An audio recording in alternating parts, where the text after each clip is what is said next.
তোমার বাবার phone number দাও, তোমার মার ফোন নাম্বার দাও। আমার কেউ নাই। হোয়াট?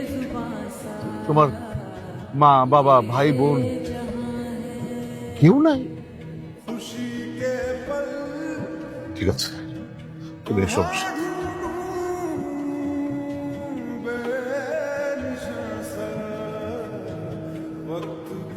বিয়েটা তো হয়ে গেছে না, সংসারটা করি। কিসের সংসার? আমি আপনার বলছি আমি সংসার করবো, আমি আপনার বলছি আমি আপনার বিয়া করবো। হ্যাঁ,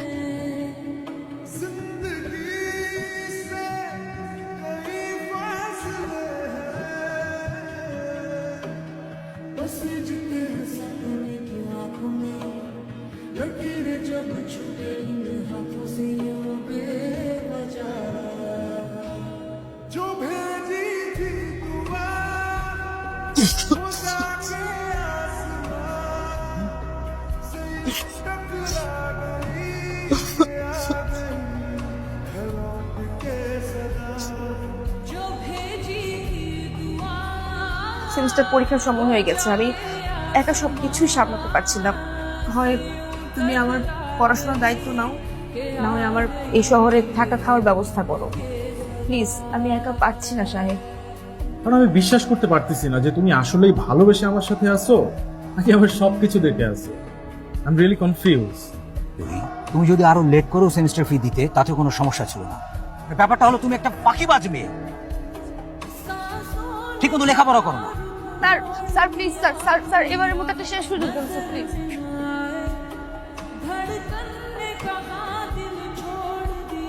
শাহেদের ফ্রেন্ড না, গার্লফ্রেন্ড। ও আমাকে লাস্ট 1 বছর যাবত বিয়ের কথা বলে ঘোরাচ্ছে, বিয়ে করছে না।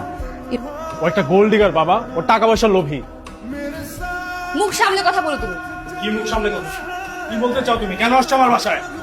কেন আসছে বোঝো না তুমি? তুমি বিয়ের কথা বলে কেন ঘোরাচ্ছ? বাবা, শি ওয়াজ ম্যারিড।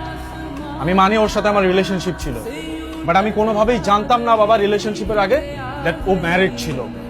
ওর হাজবেন্ডকে ডিভোর্স দিয়ে আসছে আমার কাছে। আমি শুরু থেকে বুঝতে পেরেছি যে তুমি একটা অসভ্য ফ্যামিলি থেকে এসছো, না হলে এখানে এসে এইসব কথা বলতে না। তুমি বিয়ে করেছো, তারপরে আমার ছেলের সাথে সম্পর্ক করেছো। তুমি আমাদের ফ্যামিলি সম্পর্কে জানো? আমি রেডি হচ্ছি, অফিস আসতেছি।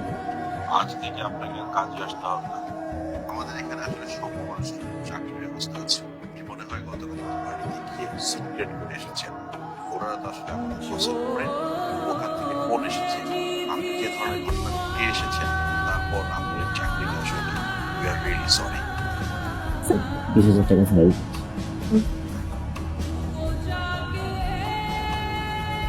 তার সাথে কথা বলেই আপনাকে আমি জানাচ্ছি।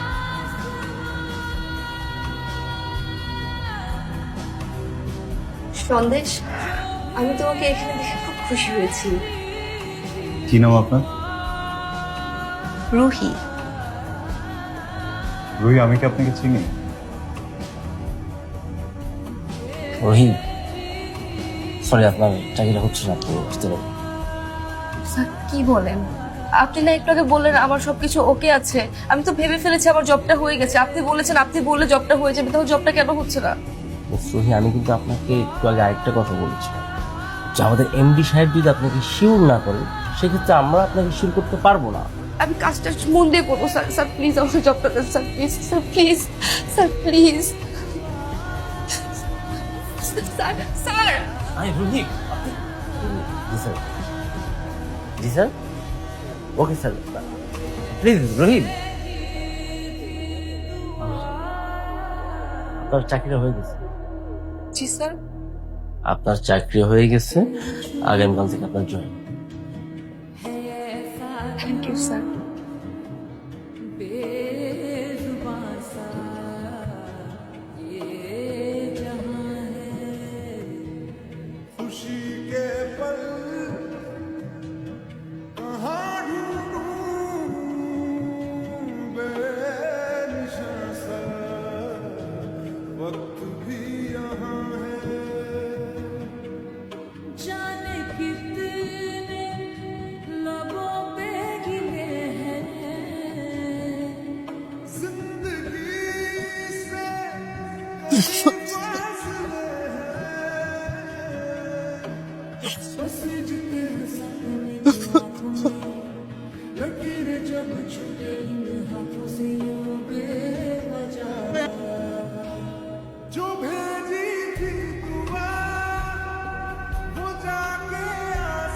তুমি যে সন্দেশের কাছে এসেছো